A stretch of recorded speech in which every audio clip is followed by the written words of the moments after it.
जन्माष्टमी पर पढ़े भगवान श्री कृष्ण की जन्म कथा। भाद्रपद कृष्णाष्टमी को श्री कृष्ण जन्माष्टमी कहते हैं, क्योंकि ये दिन भगवान श्री कृष्ण का जन्म दिवस माना जाता है। इसी तिथि की घनघोर अंधेरी आधी रात को रोहिणी नक्षत्र में मथुरा के कारागार में वसुदेव की पत्नी देवकी के गर्भ से भगवान श्री कृष्ण ने जन्म लिया था। ये तिथि उसी शुभ घड़ी की याद दिलाती है और सारे देश में बड़ी धूमधाम से मनाई जाती है। जन्माष्टमी के दिन भगवान श्री कृष्ण की जन्म संबंधी कथा भी सुनते सुनाते हैं, जो इस प्रकार है। द्वापर युग में भोजवंशी राजा उग्रसेन मथुरा में राज्य करता था।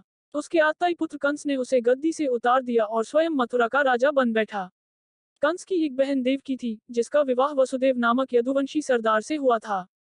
एक समय कंस अपनी बहन देवकी को उसकी ससुराल पहुंचाने जा रहा था। रास्ते में आकाशवाणी हुई, हे कंस, जिस देवकी को तू बड़े प्रेम से ले जा रहा है, उसी में तेरा काल बसता है। इसी के गर्भ से उत्पन्न 8वां बालक तेरा वध करेगा। ये सुनकर कंस वसुदेव को मारने के लिए उद्यत हुआ। तब देवकी ने उससे विनयपूर्वक कहा, मेरे गर्भ से जो संतान होगी, उसे मैं तुम्हारे सामने ला दूंगी। बहनोई को मारने से क्या लाभ है। कंस ने देवकी की बात मान ली और मथुरा वापस चला आया। उसने वसुदेव और देवकी को कारागृह में डाल दिया।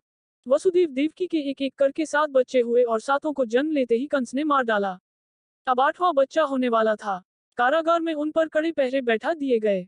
उसी समय नंद की पत्नी यशोदा को भी बच्चा होने वाला था। उन्होंने वसुदेव देवकी के दुखी जीवन को देख 8वें बच्चे की रक्षा का उपाय रचा। जिस समय वसुदेव देवकी को पुत्र पैदा हुआ, उसी समय संयोग से यशोदा के गर्भ से एक कन्या का जन्म हुआ, जो और कुछ नहीं सिर्फ माया थी। जिस कोठरी में देवकी वसुदेव कैद थे, उसमें अचानक प्रकाश हुआ और उनके सामने शंख, चक्र, गदा, पद्म धारण किए चतुर्भुज भगवान प्रकट हुए। दोनों भगवान के चरणों में गिर पड़े। तब भगवान ने उनसे कहा, अब मैं पुनः नवजात शिशु का रूप धारण कर लेता हूँ। तुम मुझे इसी समय अपने मित्र नंद जी के घर वृंदावन में भेज जाओ और उनके यहाँ जो कन्या जन्मी है, उसे लाकर कंस के हवाले कर दो। इस समय वातावरण अनुकूल नहीं है, फिर भी तुम चिंता न करो। जागते हुए पहरेदार सो जाएंगे, कारागृह के फाटक अपने आप खुल जाएंगे और उफनती अथाह यमुना तुमको पार जाने का मार्ग दे देगी। उसी समय वसुदेव नवजात शिशु रूप श्री कृष्ण को सूप में रखकर कारागृह से निकल पड़े और अथाह यमुना को पार कर नंद जी के घर पहुंचे।